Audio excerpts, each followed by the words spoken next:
Yeah, I think there's no question. The consensus from the Sustainable Innovation Forum from business was in fact that they want certainty for business. It is important for investors, banks, institutions. It's critical that they have a consistent policy.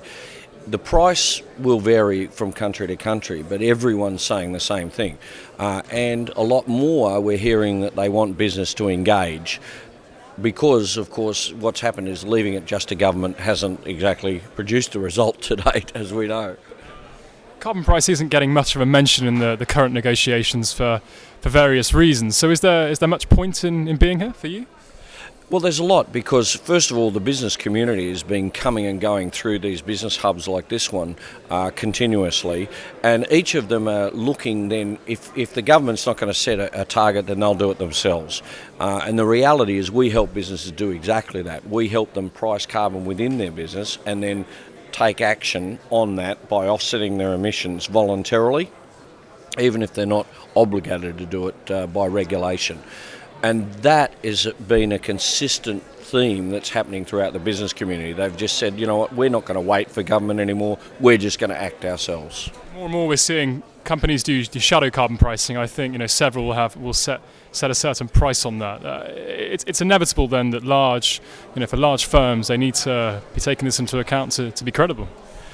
Well, it's not just that. I mean, a lot of within certain types of industry sectors, a lot of the carbon emissions that they're responsible for are waste and inefficiencies that could easily be refined and can make them more financially competitive.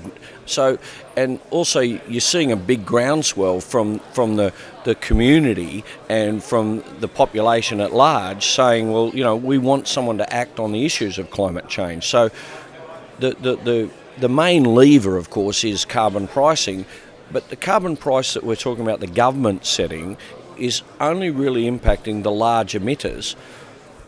Well, energy is part of an emission footprint for any company, but it's not all of it.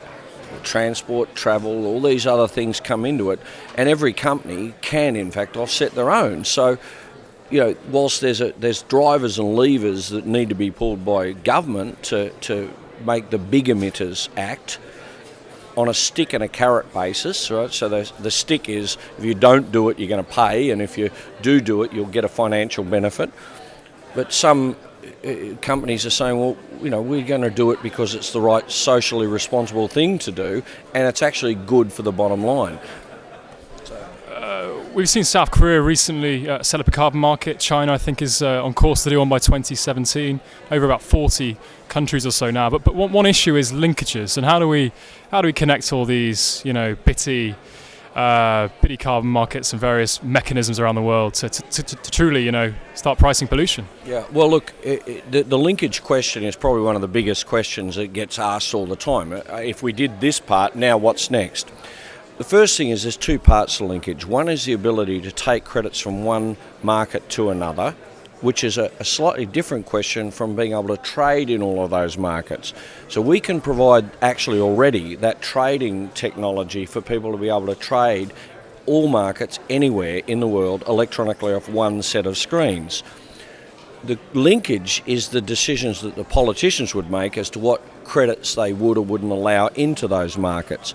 So, for example, in somewhere like South Africa or California, they are allowing the voluntary produced credits to come in as compliance offsets. Well, that's a linkage of a different kind, but no one else but us could do it technically. So there's obviously, that's really the key thing.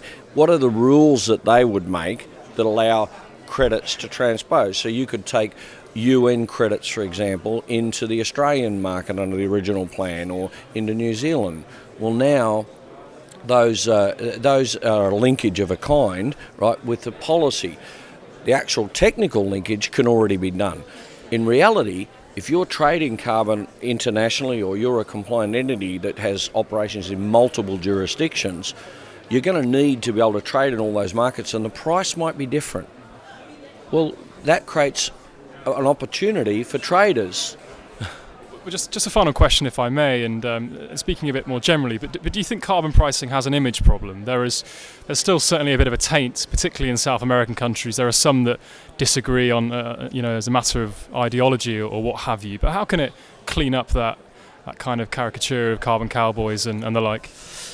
Well, I think that's been because the delivery mechanisms weren't as robust as they are today. I mean, let's face it, now we've got... Those days are over then? Yeah, look, there's no question. The voluntary carbon market, for example, is as secure as the UN CDM market. I mean, those registries are robust, secure, the methodologies are exactly the same process, but done on a more expansive basis, so they include social responsibility and other issues. And I think this is where companies are starting to see, I've got an opportunity to say, not only did I do something about carbon, but actually put something positive into local indigenous communities or into forestry or something. So, it's funny that it seems like the dirtier the business is, the cleaner they want their offsets to be. Very good, Wayne Sharpe. Thanks ever so much for your time. We'll leave it there.